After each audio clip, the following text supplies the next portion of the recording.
Buenas tardes, profesor. En este tiempo nos tocó un tema o hacer un video sobre la reforma agraria. Bueno, mi grupo está integrado por Margot Salas Pinchi, Jimmy Hugo Ladera Izaguirre, Martín Larry Herrera Córdoba, Daniela Valeria Choi Salvo González y mi persona de Cortes Muñoz. A ver, comenzamos con la introducción. Al pasar 200 años después de lograr nuestra anhelada independencia de nuestro país, Perú ha tenido que pasar por momentos críticos en nuestra vivencia.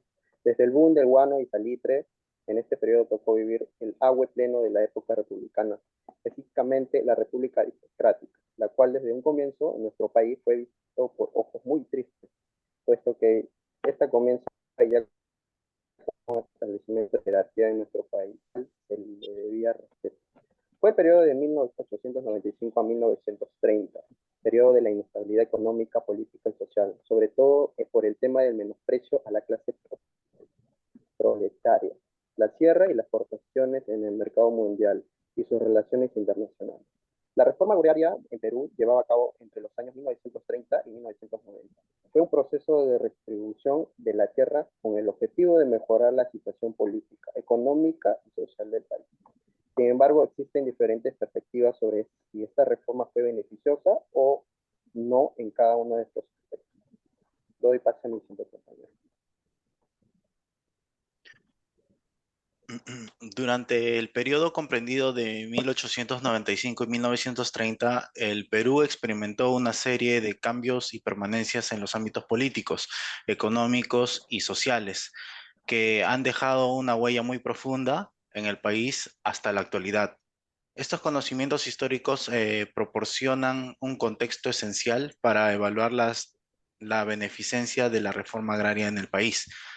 Los cambios y políticas económicas sociales que se dieron en 1985 y 1930, a finales del siglo XIX y del siglo XX, el Perú vivió una serie de conflictos políticos, de luchas internas, incluyendo la Guerra Civil de 1894 a 1895. Sin embargo, la República Peruana seguía siendo un país caracterizado por la inestabilidad política y los cambios frecuentes en en el liderazgo gubernamental.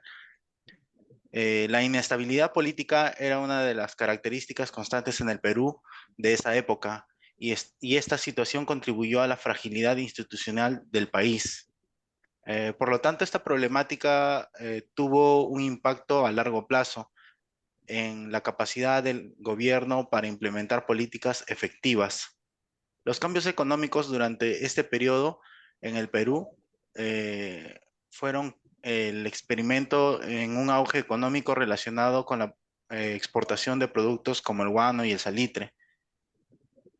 Sin embargo, la Guerra del Pacífico había dejado al país en graves secuelas económicas. A pesar de esto, nuestro país tuvo una recuperación económica gracias a la exportación, a la explotación de recursos naturales. La permanencia en la economía peruana seguía siendo altamente dependiente de las exportaciones, lo que hacía vulnerable a los cambios en los mercados internacionales y las fluctuaciones en los precios de los productos básicos. Además, la desigualdad económica persistía, ya que la mayor parte de la riqueza estaba en manos de unos pocos. A continuación, le voy a ceder la palabra a mi compañera. Gracias. Por otra parte, en los cambios sociales, durante este periodo, la sociedad peruana experimentó cambios demográficos significativos, como la migración interna de las áreas rurales a las ciudades. A pesar de los cambios demográficos, las divisiones sociales y la desigualdad seguían siendo una característica de la sociedad peruana. Los pueblos indígenas y las comunidades rurales continuaron enfrentando desafíos económicos, sociales y culturales, ya que el tema de la discriminación seguía a flote. La dependencia económica de las exportaciones continúa siendo una preocupación y la desigualdad social sigue siendo un desafío importante en el Perú actual. Los beneficios como objeto era aumentar la producción agrícola, con el fin de reducir la dependencia de las exportaciones tradicionales. Asimismo, se buscó reducir la desigualdad de tenencia de tierras y mejorar las condiciones de vida de los campesinos que tenían carencia de tierra, con lo cual el campesino se benefició y mejoró poco a poco sus condiciones de vida. Le doy paso a mi compañero. En conclusión, afirmamos que sí fue buena la reforma agraria, que a pesar de los cambios demográficos, la división social y la desigualdad siguen siendo una característica de la sociedad peruana. Los cambios y la longevidad de este periodo histórico han tenido un impacto duradero en la formación del Perú contemporáneo. La dependencia económica de las exportaciones sigue siendo una preocupación y la desigualdad social sigue siendo un desafío importante en el Perú actual. Sin embargo, desde una perspectiva económica, esto plantea desafíos importantes. Su legado es objeto de debate continuo en la sociedad peruana actual, que continúa lidiando con problemas políticos, económicos y sociales, arraigados en su historia. La economía del Perú sigue dependiendo en gran medida de la exportación, lo que hace vulnerable a los cambios en los mercados internacionales y las fluctuaciones en los precios de las materias primas. A continuación, deseo para mi compañera Margot.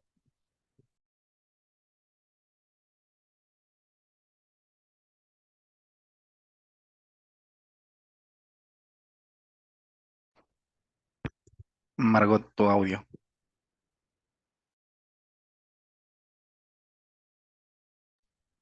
Por otro lado, siguiendo con la conclusión, como parte de los cambios sociales ocurridos durante este periodo, la sociedad peruana experimentó importantes cambios demográficos como la migración interna. El malestar político era frecuente en el Perú en esta época, donde afectó la fragilidad institucional del país. Hubo cambios económicos durante este periodo y el Perú experimentó un auge, ¿no?, económico relacionado con las exportaciones que se realizaban en ese entonces. Por ejemplo, como el guano y el salitre. Sin embargo, la Guerra del Pacífico del año de 1879 a 1884 contra Chile dejó al país con graves consecuencias económicas. Sin embargo, la República del Perú sigue siendo un país caracterizado por la inestabilidad política y frecuentes cambios en el liderazgo gubernamental. Eso sería todo, compañeros, profesores. Muchas gracias.